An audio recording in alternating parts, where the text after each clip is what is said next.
listening to Beyond Wellness Radio, bringing you the cutting edge in health, nutrition, and sports performance. Stay up to date and listen anywhere, anytime on your computer, tablet, or smartphone by subscribing on iTunes. Catch your hosts, Dr. Justin Marchegiani and Barris Harvey, as they answer your burning health questions as well as interviews from world-renowned guest experts. For more Beyond Wellness Radio, go to beyondwellnessradio.com.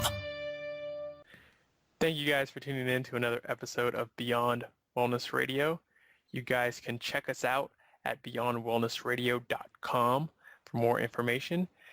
Today, we're going to be talking about resistant starch. We're going to give you guys kind of a one-on-one about this resistant starch. A lot of people are kind of confused about the entire topic, so we're going to kind of break it down for you guys so that way there's an easier understanding of the topic. So first of all, how's it going today, Dr. Justin?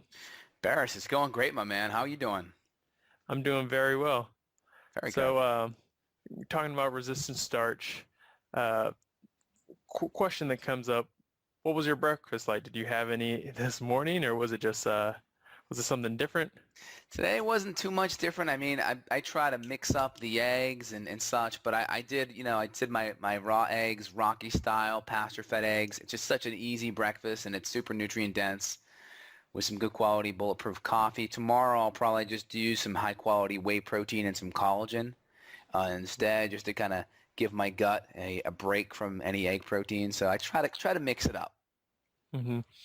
So just because how about you? What'd you have for breakfast? Just because it seems like I fast every time before we have a podcast, I'm going to tell the listeners what I ate yesterday for breakfast. Good. Just so that way it's going to be funner, because then it's just me omitting every Good. single time. Good. But yesterday I had a late breakfast, so what I did was I made some curry chicken. So had the coconut milk, had the turmeric and curry spices in the broth all in there, some different herbs, and then just cooked up some chicken breasts and threw that in the mix, and then had that over a little bit of white rice, and then just had some grilled veggies on the side. Love it, man. Yeah. Making my mouth water already. Yeah, so I didn't want to hold out too much, because I just realized, like, every time it's like, well, I just fasted, so it's like, does this guy even eat? I know, right? But yeah, definitely. So starting off, this sounds like almost a scary word. Like, what is resistant starch? Like, why does my food have such a strange name? But let's get into it just a little bit. What is resistant starch? So I consider resistant starch as essentially a prebiotic. So what that means is you have beneficial and or negative bacteria, right? We have dysbiotic bacteria, bad stuff, or pathogenic bacteria that create, metabolites and toxins like endotoxin and LPS, which can make your gut leaky. And we have healthy, beneficial bacteria, which can ferment and produce lots of nutrients like B vitamins and vitamin K. That's why having good, healthy gut bacteria is important, because you actually get nutrients spit off from this bacteria. Mm-hmm. So really, really cool stuff. So when we talk about prebiotics and resistant starch, these are certain nutrients that actually feed the beneficial bacteria. So if we feed that beneficial bacteria, the goal is that we're going to get more of the good stuff that these bacteria typically produce. So that's kind of the whole premise of resistant starch, and it's really there because we're usually typically just focused on, let's just throw a whole bunch of good bacteria in the gut, where the resistant starch focus is more on, well, how can we feed and kind of cultivate the bacteria that's already there? Mm-hmm. And then so just hearing the name resistant starch, we can break that down pretty simply and know that, well, it's a type of starch, right? It's going to come from a carbohydrate food, and it's resistant to digestion. So what kind of makes it, because in my head I'm thinking, okay, this is coming from carbohydrates. What makes this a little bit different than fiber, right? Because there's soluble fiber and there's like unsoluble fiber. Is this somewhat similar to the soluble fiber now? Yeah, so with soluble fiber, that's a type of fiber where like our body is able to absorb it, but soluble fiber helps more with binding things up, right? Yeah. So like we have like citrus pectin, which a lot of these things are actually, or apple pectin, these things are used in a lot of detoxification protocols because they help bind things up. They actually can help bind hormones up too. So Like a sponge, they're right? like a sponge, yeah. So, and they tend to be a little less abrasive, right? So those are like our non-soluble, or I should say our soluble starches right there. And then we have our insoluble starches. Those are the ones our bodies just cannot even touch. So like our insoluble would be like our psyllium husk, for instance. Yeah. And our insoluble are going to be more adding bulk to stool. So insoluble like adds bulk to the stool, makes the stool a little bit thicker and like more hearty, if you will. And then we have our soluble, which is more for like binding things up. So you're going to get more of your soluble starch in like your vegetables, like in your celery, in your greens, all of these different places. So that's where getting a lot of your vegetables and low glycemic fruits are going to really benefit the soluble side. But when it comes to the resistant starch, these are the ones our bodies really can't break down much at all. And they actually have more of a beneficial effect on the bacteria in our gut. So we have 4 main types, right? Type 1 is typically going to be found like in your grains, your seeds, and your legumes, right? Now, I'm not necessarily a huge fan of the type 1 because they're, let's just say, they can cause more gas. And then also a lot of the foods in type 1 are just more inflammatory. Grains, gluten, a lot of them aren't too good for you. So I'm not a big fan of type 1. We have type 2 and 3, which tend to be my favorite. And those are the ones that I tinker with right now.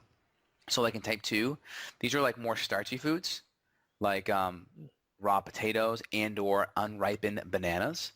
Right now I'm using a resistant starch from a company called We Do, and it's basically ground up unripened banana powder. And it's nice because it's a little bit more on the lower glycemic side.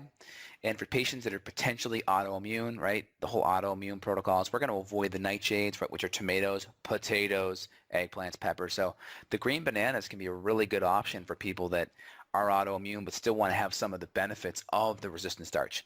So going with the We Do unripened banana powder, 1 to 2 tablespoons in the morning, mixed with water, can be a great alternative. That's your type 2. Your type 3 is basically going to come from foods that are cooked and then cooled, right? So these are going to be like typically potatoes that are cooked up and then cooled. So there's a company called Bob's Red Mill. It certifies, the quality, making sure it's gluten-free based on ELISA testing. And it's already cooked and then cooled, and it's already in a powder form. So I use the Bob's Red Mill potato flour, and I'll mix 1 to 2 tablespoons of that in some water, and that can be beneficial. And I'm kind of switching off back and forth right now, just seeing which ones I like and seeing how my body responds to them. So I'll keep all the listeners up to date on my experimentation. Yeah, sounds good. It's funny that you mentioned the banana and then kind of like the unripened banana, because I've used this Garden of Life probiotic formula, and the one that's in a powdered form, and there is actually some like unripened banana in there, and it's probably to feed that bacteria that's in their probiotic formula. And many times I just thought, oh, it's just kind of like a flavor kind of thing going on, but there's probably a big reason to why they chose that, as their company was kind of based off probiotics with the primal defense, right? Yeah. So, yeah, yeah, exactly. definitely. So Exactly. So my next question is what's kind of some of the mechanisms, like how does this work? How is this like this resistant starch, the function like soluble, like it's like almost like a fermentable fiber now is what it's sounding like, because it's we're not necessarily eating it, but our gut flora is. Like what's a little bit more of the mechanism? Okay, so let me just make sure I classify it so people can kind of like create the, dichotomy in their head of Yeah. like what we're talking about. So we have like non-resistant starch polysaccharides. These are our soluble and unsoluble, right? These aren't resistant. They are non-resistant starch polysaccharides. Then the next category is resistant starch. So we're putting more of our focus on the resistant starch. I do think, though, it's beneficial to get some of that non-resistant starch polysaccharides, and I mentioned where, right? From some of the vegetables. And if you have gut issues, cooking some of these things down, putting them in broths, doing an SCD approach for some people may be the way to go at first. So some people, the resistant starch may produce too much fermentation and cause way too much gas and bloating. So just kind of contrasting both types of fibers and kind of which direction to go. And maybe resistant starch isn't the best way for you to go right now. Yeah. And so back to your question, just reiterate that for me and the viewers one more time. Yeah. So what's the mechanism going on here? How does resistant starch work more so? Well, essentially, it's going to be feeding some of the beneficial bacteria in the gut. And when these bacteria are fed by the resistant starch, they actually spit off this compound called butyrate. Mm-hmm. Butyrate's great. There's a couple of things. It's butyric acid. Hold on, let's create the link here. Butyric acid. Oh, that's the same fatty acid that's in butter. Just so you know, eating butter is really good. Yeah. So grass-fed butter is really good because basically we're just kind of creating some of the acid compounds that we get from grass-fed butter. But again, it's really good because we get our flora in our small intestine to start fermenting some of that butyric acid, which is a short-chain fatty acid. So we have short chains, which are like butyric acid, that's like butter, right? We have our medium chain, which is kind of like coconut oil, like lauric acid, that's kind of like our 8 to 10 carbon chains. And we have like our longer chains, which are going to be like fish oil, right? DHA, EPA, krill oil. So short, medium, and long. So we're kind of just focusing on the short chain. So when we eat this resistant starch, the bacteria in the gut, especially the Roseburia and the Erectali bacteria, will actually start producing this butyric acid. And butyric acid is really cool because the colonocytes, cells in our colon and our intestine, like it and they feed off it. So it's healthy for the cells in the colon, it's healthy for the cells in the intestinal tract, and it also lowers the pH in our intestinal tract. Mm-hmm. Now, lower pH is really important because it makes it more inhospitable for a lot of the bad stuff to survive. So really, one, it's shifting and feeding a lot of the bacteria, the healthy bacteria in the gut, lowers the pH, so it creates a more inhospitable environment, and that bacteria, right, as it lowers the pH, it feeds the good stuff too, and the good stuff kind of like smacks down a lot of that SIBO or a lot of that bacterial overgrowth that may slide back up from the colon into the small intestine. So it really helps those 3 ways. Mm-hmm. So it's funny because when you look at the digestive system of more herbivores, you notice that oftentimes when you look at the way that their body breaks down a lot of these fibers, because they have the ability to do that, it turns it into these shorter chain fatty acids. And so technically, like when people compare, gorillas to us and say, well, these guys are vegetarian and that's why it can work for our body. It's funny that when you look at the science behind it, that they're technically eating a higher fat diet because they can break down these fibers where we can't. But what you're saying is some of these resistant starches end up becoming some shorter chain fatty acids, right? Because our bacteria are feeding off them and kind of making this conversion. Yeah, that's exactly what's happening. So a lot of people that are vegetarians, they're just like, oh yeah, fat's bad. We're going to eat all these great vegetables. I'm like, yeah, just so you know, the bacteria in your gut is making all the things that I'm telling you to consume, just so you know. So yeah. It's like, oh, when the deeper down you look, you see how important these fatty acids are. And I can't stress how important it is. One of the biggest benefits is really lowering that pH. I mean, if I see so many women today, and when you look at vaginal tract or yeast infections or urinary tract infections, majority of the reason why these things occur is because of a more alkaline pH. So I don't want to get into the whole alkaline acid thing. We kind of touched upon that in the last podcast, and maybe we'll do a podcast just on that. But the big thing that we see in a lot of these UTI infections is a more alkaline pH, and that allows some of these bacteria, the bad stuff, to grow. And so when you look at things like acidophilus or lactobacillus, these translations literally convert over into like meaning acid-loving, acidophilus, acid-loving. So we know bacteria is good, and it's literally referring to more of these good quality acids, and that's the thing. It's creating the environment so the bad stuff can't grow. And just a little kind of tidbit for a lot of women out there, birth control pills actually make your urinary tract more alkaline. That's why women on birth control pills get more yeast infections. Just a little food for thought up there, and that's why I'm pretty sure if you look on the label of that, you may see that as a potential side effect. I know there are at least 100 things in the back, right? Right, at least. I know, right? So basically, the bottom line for the basic process, what's going on, why resistant starch is beneficial, is because it's basically not necessarily food for us, but food for our good guys, right? Good food for our friendly bacteria, and they in turn make shorter chain fatty acids. And you mentioned the butyrate as like the main fatty acid production that they make. Yeah, and I've seen people literally lose weight adding some of this resistant starch into their diet. So, I mean, everyone's thinking, well, how is that? Well, let's talk about the mechanism. So one thing the research is showing is that it has an effect on decreasing insulin resistance. So we kind of talked about insulin resistance. So how a hormone works is it has to bind to a receptor site. But if that receptor site's clogged and numb to the hormone, it's not going to have the effect. So what the starch is doing, it's feeding some of this bacteria that's producing all of these good compounds, and those compounds like butyric acid and the lowering of the pH, that's making the cells more insulin sensitive. So we need less insulin. If we need less insulin, guess what? Insulin's a fat storage hormone.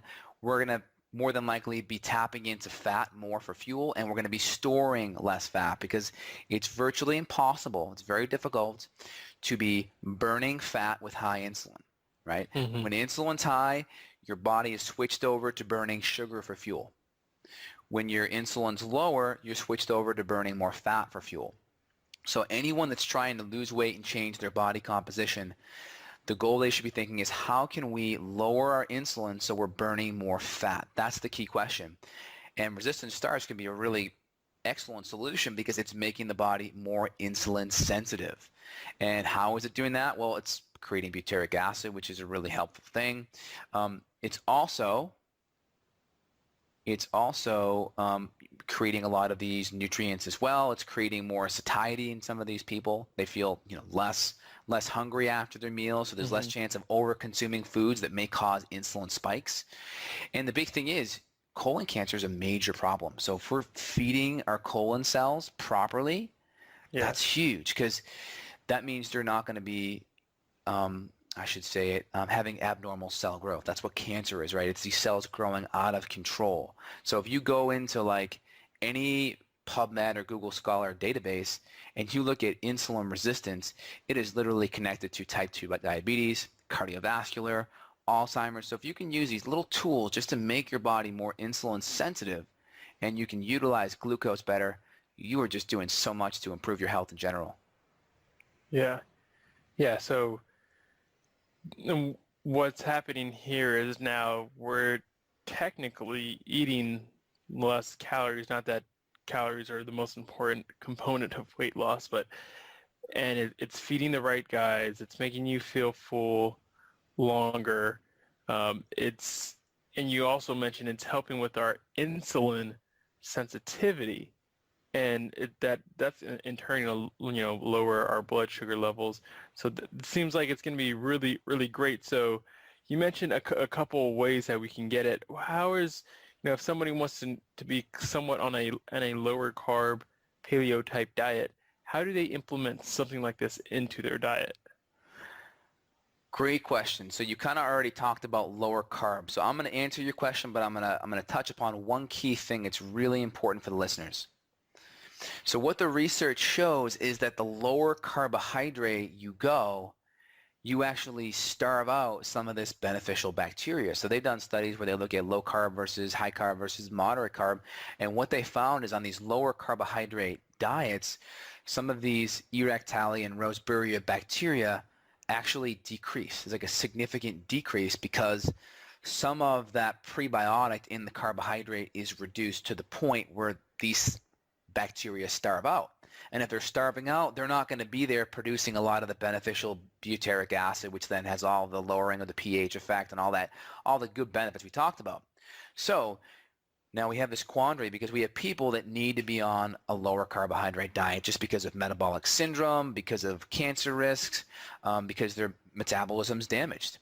So how do they get the benefit? Well, this is where it's great because they can go low carb, and the research shows if you add some of this resistant starch back in, they can get that beneficial bacteria back up and get all of the benefits we talked about just from starting to add that Bob's Red Mill potato starch in, 1 to 2 tablespoons, or even adding in a little bit of the We Do unripened banana powder can be a great way to get that back in there.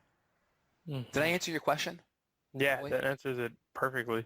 So basically, you can still stay low carb and just take a tablespoon of some of the raw potato starch from Bob Mills, or the other one you mentioned, you said We Do, Yes. correct? Yeah, from We Do. Yeah, yeah. That basically is a really good overview.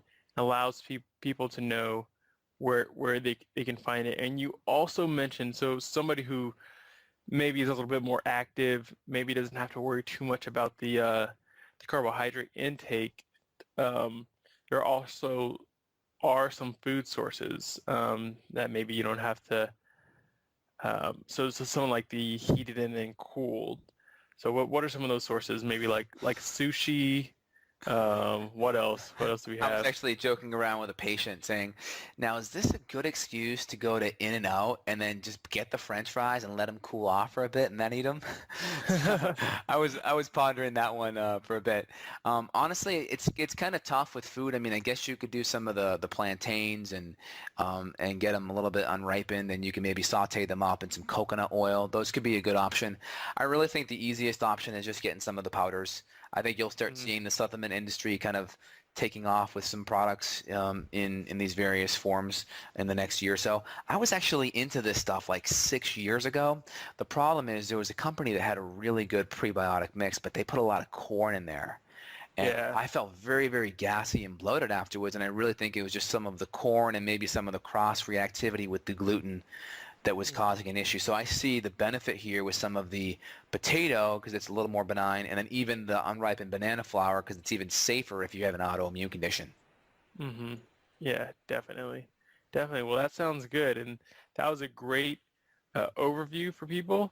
Um, is a shorter podcast today. Just want to give you guys kind of a brief, a 101 on resistant starch. I know it's kind of daunting when you hear that resistant starch. Like it sounds so like scary of a word for your food to have such a name like that. But yeah, definitely a beneficial thing to have to include into your diet, and it's not that expensive. I mean, it really isn't. It's pretty cheap, and like I said, you can also, if your body can handle it, you can probably do some cold sushi and maybe some plantains, but some potato starch, like a tablespoon is totally doable and not that expensive. So if you were having some digestive issues, this can be a easy, cheap fix. Yeah. Any other thoughts that you wanted to add in before we wrapped up today's show? Wanted to just say one more thing. The big thing if you want to really be on a healthy eating plan is you want to make sure the foods you eat provide really good signals to your brain that you're full, right? That's called satiety. That's really important. The nice thing is these short chain fatty acids are excellent at producing some of these hormones or these neurotransmitters such as leptin and peptide YY and glucagon. These basically talk to the brain and kind of tell you you're full.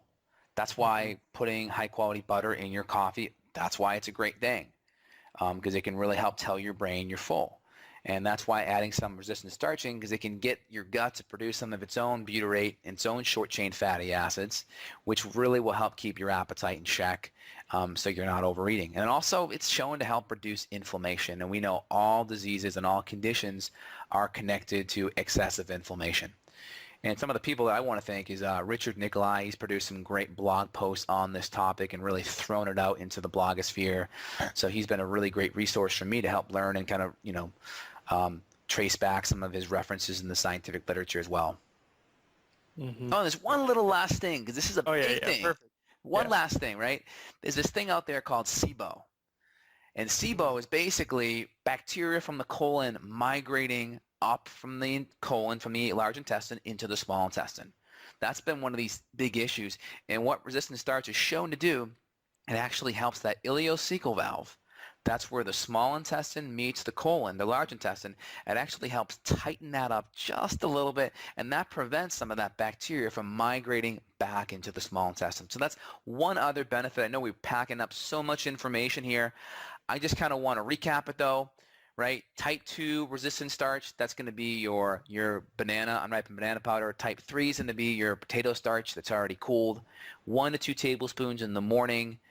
That's the application for all this. And then just see how you look, see how you feel, see how you perform, see if you feel better, see if you lose weight, see if it makes you gassy. And it's just something that you can try, and it's pretty cost effective. Yeah, definitely. Well, that wraps up today's show, you guys. Thank you so much for tuning in and listening. It helps us a lot if you go to iTunes and give us a 5-star rating and share this with your friends or anybody that you personally know that can benefit from this. So again, thank you guys for listening, and we'll catch you next time. Thanks, Barris. Thank you. Any other thoughts that you wanted to add in before we wrap up today's show? Wanted to just say one more thing. The big thing, if you want to really be on a healthy eating plan, is you want to make sure the foods you eat provide really good signals to your brain that you're full, right? That's called satiety. That's really important. The nice thing is these short-chain fatty acids are excellent at producing some of these hormones or these neurotransmitters such as leptin and peptide YY and glucagon. These basically talk to the brain and kind of tell you you're full. That's why putting high-quality butter in your coffee, that's why it's a great thing, because it can really help tell your brain you're full. And that's why adding some resistant starch in, because it can get your gut to produce some of its own butyrate and its own short-chain fatty acids, which really will help keep your appetite in check so you're not overeating. And also, it's shown to help reduce inflammation. And we know all diseases and all conditions are connected to excessive inflammation. And some of the people that I want to thank is Richard Nicolai. He's produced some great blog posts on this topic and really thrown it out into the blogosphere. So he's been a really great resource for me to help learn and kind of, trace back some of his references in the scientific literature as well. Mm-hmm. Oh, there's one little last thing, because this is a big thing. Perfect. One last thing, right? There's this thing out there called SIBO. And SIBO is basically bacteria from the colon migrating up from the colon, from the large intestine, into the small intestine. That's been one of these big issues. And what resistant starch is shown to do, it actually helps that ileocecal valve. That's where the small intestine meets the colon, the large intestine.